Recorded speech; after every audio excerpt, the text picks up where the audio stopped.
ఉదయం ఊరివాళ్లు వచ్చి తలుపు తెరిచారు. రాము ఇంట్లో కనిపించలేదు. అద్దం మబ్బులా మారిపోయి, డైరీలో అది నన్ను తీసుకెళ్ళింది అని రాము చేతిరాతలో రాసి ఉంది. ఊరివాళ్లు భయపడ్డారు, కాని అద్దాన్ని పగలగొట్టాలని నిర్ణయించారు. అయితే అద్దం అకస్మాత్తుగా కనిపించకుండా పోయి, బదులుగా అది విచిత్రంగా మెరిసింది. లోపల ఒక నీడ కదిలినట్టు కనిపించింది. ఊరిలోని ఒక పాత పూజారి వెంకటేశ్వర్లు ఆ ఇంటికి వచ్చాడు.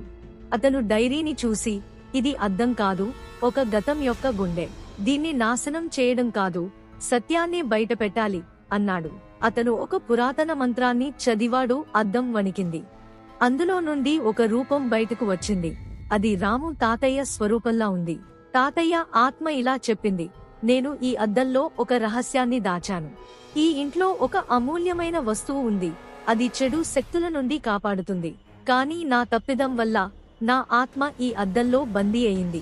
రాము ఇక్కడికి వచ్చినప్పుడు నేను అతన్ని హెచ్చరించాలనుకున్నా, కాని ఆ చెడు శక్తి అతన్ని అద్దంలోకి లాగింది. పూజారి రాముని ఎలా రక్షించాలి అని అడిగాడు. తాతయ్య ఆత్మ, అద్దం వెనుక ఒక చిన్న రాతి గది ఉంది. అక్కడ ఒక పవిత్రమైన తాయెత్తు ఉంది. దాన్ని తీసుకుని సూర్యరశ్మిలో ఉంచితే ఈ శాపం తొలగిపోతుంది అని చెప్పాడు. ఊరివాళ్లు అద్దం వెనుక గోడను పగలగొట్టారు.